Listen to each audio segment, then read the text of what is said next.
नमस्कार, मैं ललित मोहन शास्त्री आपका अपने YouTube चैनल देववाणी व्याकरण पर स्वागत करता हूं। आज हम इस भाग में कक्षा 7 की हिंदी पाठ्य पुस्तक वसंत भाग 2 का 5वां अध्याय मिठाई वाला की शब्दार्थ और प्रश्नोत्तर करेंगे। आइए सबसे पहले हम शब्दार्थ कर लेते हैं। विचित्र, अनोखा, मादक, नशीला, मधुर, मीठा। चिको, पर्दा।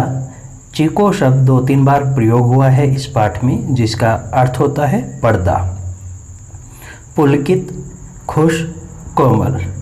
पुलकित शब्द का प्रयोग आपके पहले अध्याय में भी हुआ है।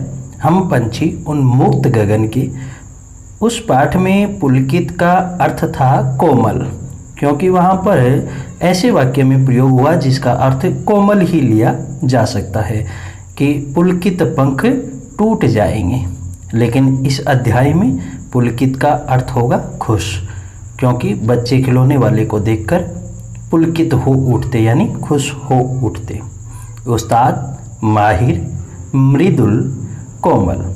हर्ष, खुशी, अप्रतिभ, उदास होना या निराश हो जाना। दस्तूर, तरीका भी होता है और रीति। तरकीब, कोई तरीका बताना। सौदा, सामान। क्षीण, दुर्बल, कम, स्मृति होती है याद। आजानुलंबित, घुटनों तक लंबे। स्नेह सिक्त, प्रेम से भरा हुआ। आजानुलंबित, यहाँ पर ले पे अनुस्वार आना चाहिए, बाय मिस्टेक रह गया है। स्नेह सिक्त, प्रेम से भरा हुआ। केश राशि, बाल। झट होता है जल्दी। परिचित, जानकार। संशय, संदेह। धीरज, धैर्य। आइए अब हम प्रश्नोत्तर कर लेते हैं। पहला प्रश्न पाठ से, मिठाई वाला अलग अलग चीज़ें क्यों बेचता था और वह महीनों बाद क्यों आता था? बच्चे एक चीज़ से ऊब न जाए इसलिए मिठाई वाला अलग अलग चीज़ें बेचता था, क्योंकि बच्चों को हर बार एक ही प्रकार की चीज़ें अच्छी नहीं लगती। वो अलग अलग भिन्न भिन्न प्रकार की चीज़ों को पसंद करती हैं, इसलिए मिठाई वाला हर बार अलग अलग प्रकार की चीज़ें लाता था। बच्चों में उत्सुकता बनाए रखने के लिए वह महीनों बाद आता था। यदि मिठाई वाला प्रतिदिन आता तो जो उत्सुकता थी वो समाप्त हो जाती, इसलिए वो महीनों बाद गांव में, उस शहर में मिठाई कभी कुछ और बेचने आता था। साथ ही चीज़ें न मिलने से बच्चे रोएं, ऐसा मिठाई वाला नहीं चाहता था। मिठाई वाला नहीं चाहता था कि उनको कोई चीज़ें ना मिले और बच्चे रोने लग जाए। चलिए हम दूसरे प्रश्न की चर्चा करते हैं। मिठाई वाले में वे कौन से गुण थे जिनकी वजह से बच्चे तो बच्चे, बड़े भी उसकी ओर खींचे चले आते थे?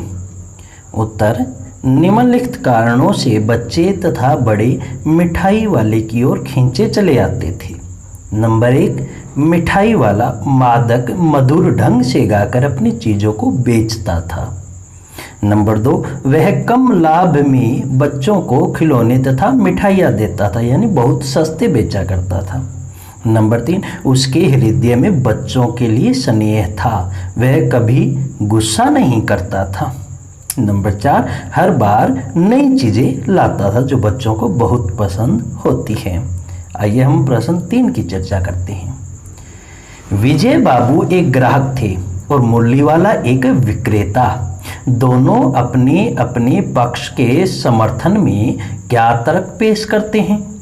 उत्तर, एक ग्राहक के रूप में विजय बाबू अपना तर्क पेश करते हुए कहते हैं कि तुम लोगों को झूठ बोलने की आदत होती है, सबको एक ही भाव से सामान बेचते हो, ग्राहक को अधिक दाम बताकर उल्टा ग्राहक पर ही एहसान का बोझ ला देते हो। ऐसा विजय बाबू का विचार था।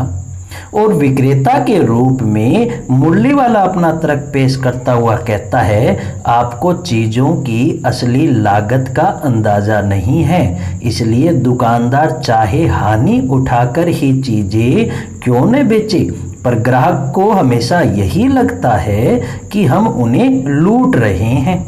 ग्राहक को दुकानदार पर विश्वास नहीं होता है। मुरली वाला कहता है कि असली दाम 2 पैसा ही है, मैंने पूरी 1000 बनवाई थी। इस प्रकार दोनों अपने अपने तर्क प्रस्तुत करते हैं। चलिए प्रश्न 4 की चर्चा हम कर लेते हैं।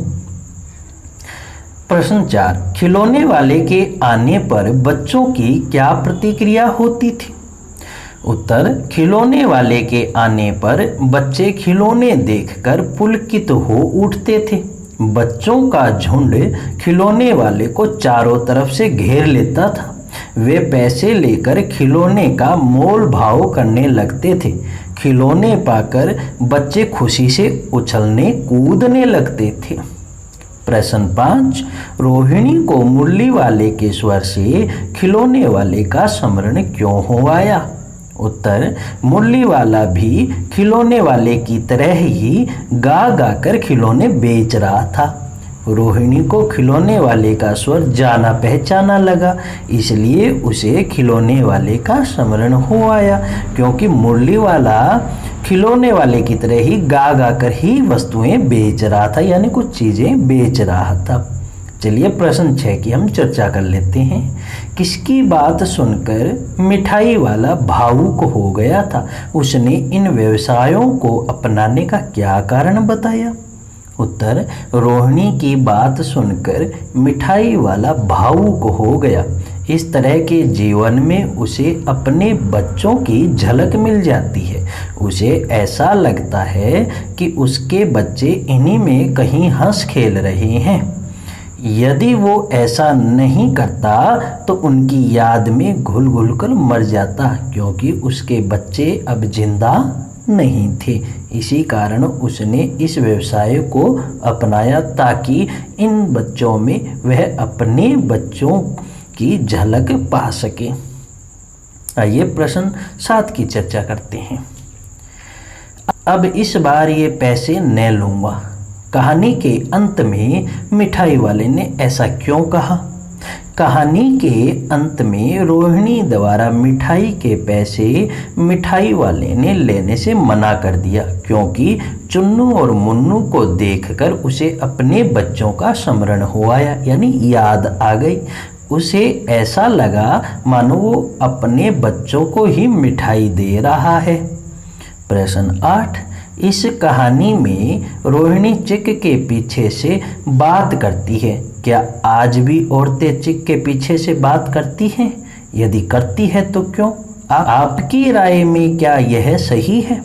उत्तर, आज भी कुछ औरतें चिक के पीछे से बात करती हैं, जैसे ग्रामीण महिलाएं, क्योंकि उनमें पर्दा प्रथा का प्रचलन आज भी है। आज के समाज में पर्दा प्रथा सही नहीं है। इसका प्रचलन धीरे धीरे कम होता जा रहा है, क्योंकि इससे महिलाओं का संकोच पता चलता है, जो उनकी प्रगति में बाधक है। ये थे आपके मिठाई वाले के शब्दार्थ और प्रश्नोत्तर। यदि अब तक आपने हमारे चैनल को सब्सक्राइब नहीं किया है तो सब्सक्राइब जरूर करें और घंटे वाला बटन अवश्य दबाएं, ताकि अविलंब आपको आने वाली वीडियो प्राप्त हो सके। धन्यवाद। जय हिंद, जय भारत।